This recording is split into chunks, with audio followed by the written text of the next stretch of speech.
Tout ce qui a été apporté par le Seigneur Jésus est infiniment plus élevé et plus complet que tout ce qui avait existé dans les temps anciens. Voyons dès le commencement de la lettre aux Hébreux que nous sommes dans la dispensation du Fils de Dieu et sa dispensation dans une nouvelle manifestation personnelle. Nous croyons qu'il avait été présent dans la dispensation précédente et apparaissait aux hommes sous d'autres formes. Mais cette lettre aux Hébreux nous dit qu'il est venu sous une nouvelle forme. Elle commence donc par la présence manifeste du Fils de Dieu. Le premier verset nous dit que dans l'ancienne dispensation, les hommes avaient rencontré Dieu à plusieurs reprises et de diverses manières. Et Dieu rencontrait les hommes et les hommes rencontraient Dieu dans les prophètes. Or, les prophètes étaient les serviteurs de Dieu et les hommes rencontraient Dieu par ses serviteurs. Dans cette dispensation, il le rencontre en son Fils personnellement. Il nous est dit que Dieu était en Christ. 2 Corinthiens 5, 19.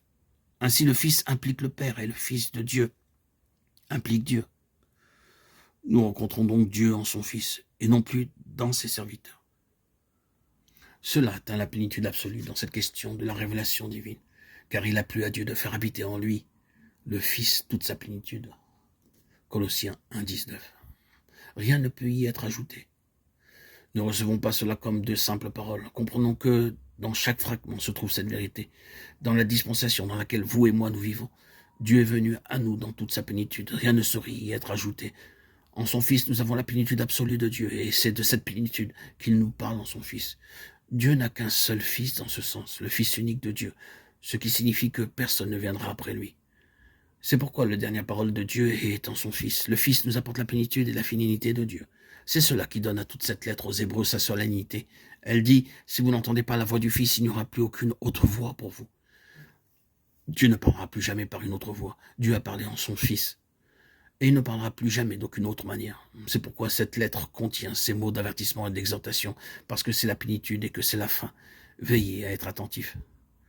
Mais cela ne signifie pas simplement que Dieu parle en son Fils. C'est là une manière de s'exprimer.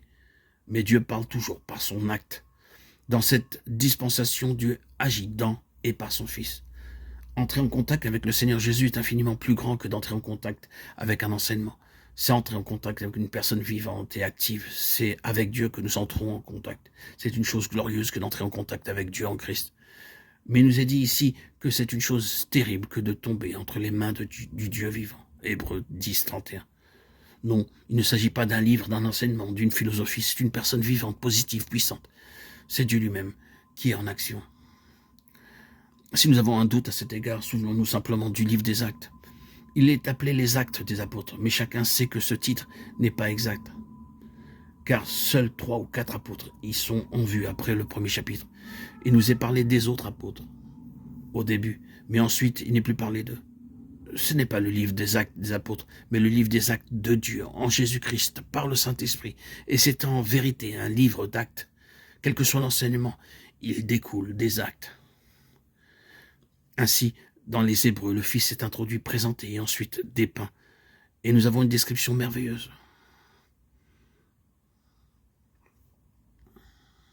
Après être monté au ciel, il est appelé le Seigneur Jésus, Jésus-Christ notre Seigneur. Il a reçu son titre entier lorsqu'il fut remonté sur le trône dans les cieux, de sorte que si l'on revient en arrière en employant simplement le nom de Jésus, nous savons que c'est afin de rappeler son humiliation et le but de cette humiliation. Ce nom est lié à son œuvre accomplie sur la terre pour notre rédemption.